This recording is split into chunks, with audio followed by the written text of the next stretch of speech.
السلام علیکم دوستو، بھائیوں، بزرگوں۔ سب کو یاد ہوگا کہ ایک وقت تھا جب ایک عورت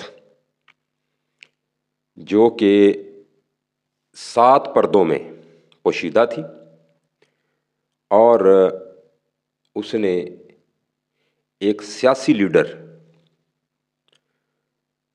بانی P T I Imran Khan پر اپنی ڈوریں ڈالی، پینگیں بڑھائیں پیار کی۔ اپنے جادوگرنی تو تھی، لیکن ایک شاطر چال چلی یا اپنی جو جادوگری تھی اس کے ذریعے اس کو اپنے جال میں پھنسا کے پھر اپنی شادی شدہ زندگی جو تھی اس کو پیچھے چھوڑ کے اس سے علیحدگی اختیار کر کے بہتر سمجھا خاتون اول بننا اور راہ فرار اختیار کی، اور پھر خان صاحب سے شادی ہو گئی ان کی۔ ٹھیک ہے جی، ایک عورت وہ تھی۔ اور پھر اس کے بعد اگلا روپ جب وہ خاتون اول بنی، خاتون اول بننے کے بعد اس خاتون نے اپنے جو ایک روحانیت کا جو پرچار تھا وہ کرنا شروع کیا، لوگوں کو صوفیزم کی طرف مائل کرنے کی کوشش کی۔ یعنی لوگ تو پہلے بھی صوفیزم کو پسند کرتے ہیں ہمارے یہاں پر، لیکن اس نے یہ ایک ٹچ دیا کہ وہ صوفیزم کا پرچار ہی نہیں کرتی بلکہ صوفیزم کی جو تعلیمات ہیں ان پر وہ پوری دسترس رکھتی ہیں۔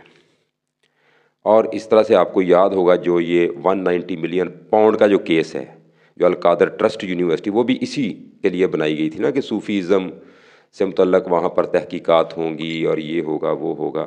خیر وہ اسلامک جو کہتے ہیں نا کہ ٹچ، وہ تو ایک الگ بات ہے، وہ ایسے ان کا ڈھکوسلا ہے میں جو سمجھتا ہوں۔ لیکن اس کے بعد جب خاتون اول بن گئی تو یہ اس کا ایک پیٹرن تھا۔ یہ بازو اس کے گلوز پہنے ہوئے اس نے، ٹھیک ہے، اور یہاں تک بازو نظر نہیں آتے، ہاتھ بھی نظر نہیں آ رہے، یہ آنکھیں اتنی اتنی سی، آپ کو پرانی تصویریں نکال کے دیکھ لیں، ویڈیوز دیکھ لیں۔ اور گیٹ اپ اس کا جو تھا وہ آپ کو پتہ ہے کہ وہ ایک عبایا پورا، یعنی برقع ٹائپ، اور یہ سارا سعودی عرب تک ہو کے آئی۔ اور لیکن اس نے وہ پردوں میں رہی، پردوں میں عشق لڑایا، پردوں میں سب کچھ کیا، پردوں میں ہی اپنے پہلے ہسبینڈ کو، خاوند کو، بچوں کو، سب کو چھوڑ کے آ گئی۔ پھر اس کے بعد دوسری شادی کی، پھر پردے میں رہی، لیکن ایک ٹرینڈ چینج کر دیا، ٹھیک ہے۔ ہاں البتہ اس نے جب شادی کی، سب کچھ کیا، اپنے موجودہ عمران خان کو وہاں پر جا کر آپ نے دیکھا ہوگا ماتھا بھی ٹیکنے پہ مجبور کیا کہ یہاں پر اس چوکھٹ پہ ماتھا ٹیکو، بابا دربار فرید جو ہیں، بابا فرید کے دربار پہ۔ اگرچہ لوگوں نے کہا کہ وہ ایک ویسے ادب کے دائرے میں تھا، سجدہ نہیں تھا۔ اچھا خیر، ایک وہ ٹرینڈ تھا، گیٹ اپ تھا، اور ایک یہ گیٹ اپ رہا اس کا۔ اب ایک نیا جیل کے بعد ایک گیٹ اپ شروع ہوا ہے اس کا، اور آپ کو پتہ روحانیت اوپر تھی اور اس کے پیچھے چوریاں، ڈکیتیاں، کرپشن، توشہ خانہ، گھڑیاں، ہار، سب کچھ تھا۔ اسی بنیاد پہ آپ کو پتہ ہے کہ اس وقت جو D G I S I تھے، یہ موجودہ army chief general Asim Munir تھے، تو ان کو عمران خان نے اسی وجہ سے سائیڈ لائن کر دیا تھا، بلکہ ان کو اپنی طرف سے انہوں نے کھڈے لائن لگا دیا تھا، ٹھیک ہے۔ لیکن اللہ تعالیٰ نے عزت دی ان کو، اور اللہ تعالیٰ نے پھر دوبارہ ان کو بلند مرتبہ عطا فرمایا ایک بار پھر۔ اور یہ خاتون چوریاں، ڈکیتیاں، اور عمران خان سے وہ کام کروائے اس نے جو عمران خان کی شخصیت پر پورے نہیں اترتے تھے۔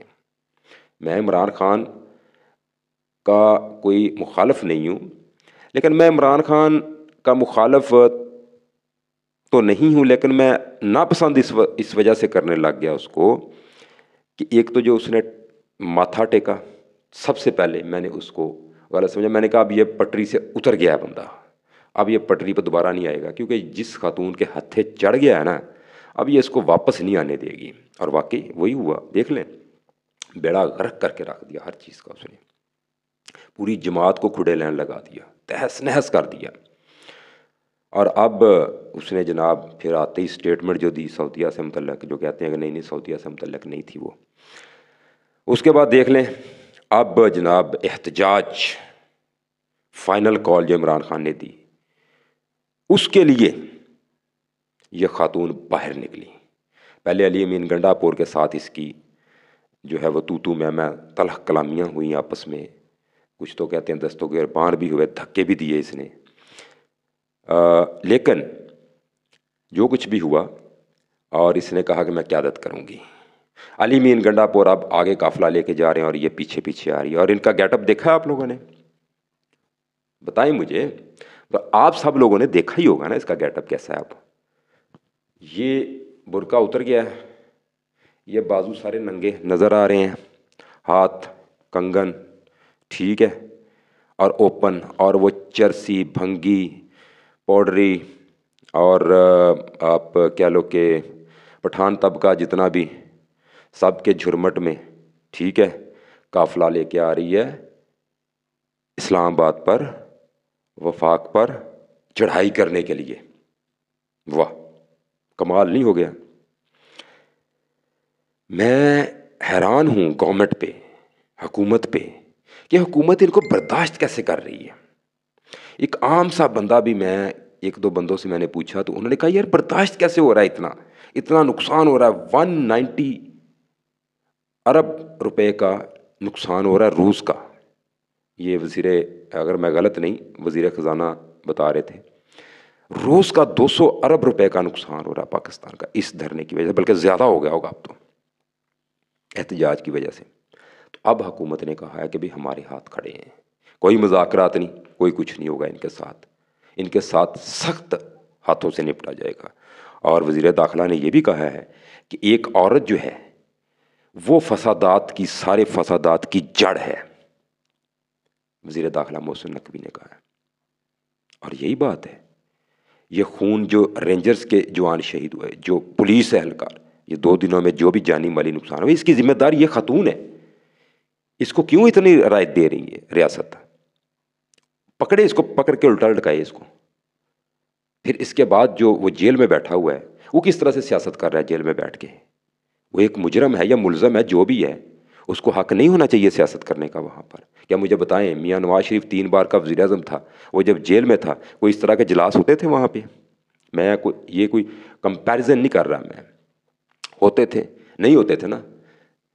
اور نہ ہی اس طرح سے وہ کالیں دیتے تھے کہ یہ کر لو وہ کر لو، کیونکہ ان کو تو میرے خیال میں وہ آپ خود بتاتے ہیں کہ بیوی جب فوت ہوئی تو ان کو جیل میں پتہ چلا کہ بیوی فوت ہو گئی ہے، بات تک نہیں کروائی. تو یہ بندہ ساری تہس نہس کر رہا ہے پوری اسٹیٹ کو اور ہر چیز کو، فسادات. کیوں روکا نہیں جاتا؟ روکنا چاہیے ریاست کو. 9 مئی کے کیسز ہیں اس پر، 9 مئی کیسز میں ڈکلیئر ہے، یہ ماسٹر مائنڈ ہے، جے آئی ٹی نے کہا ہے. تو کیسز تو بھائی جو ہے وہ عدالتوں نے نمٹانے ہیں، وہ اس طرح تو نہیں نپٹیں گے، اور نہ اس طرح سے رہا ہوں گے فورسز پر حملے کر کے. تو میرے خیال میں ریاست کو ایک بار سوچنا چاہیے، اور پھر اس کے بعد تاکہ یہ سلسلہ ختم ہو جائے، یہ جو احتجاج کا، یا تو ان سے بیٹھ کے بات کر لے یا پھر ان کو سختی کے ساتھ نمٹے ان سے اور یہ سلسلہ ختم کریں. بس. اللہ حافظ.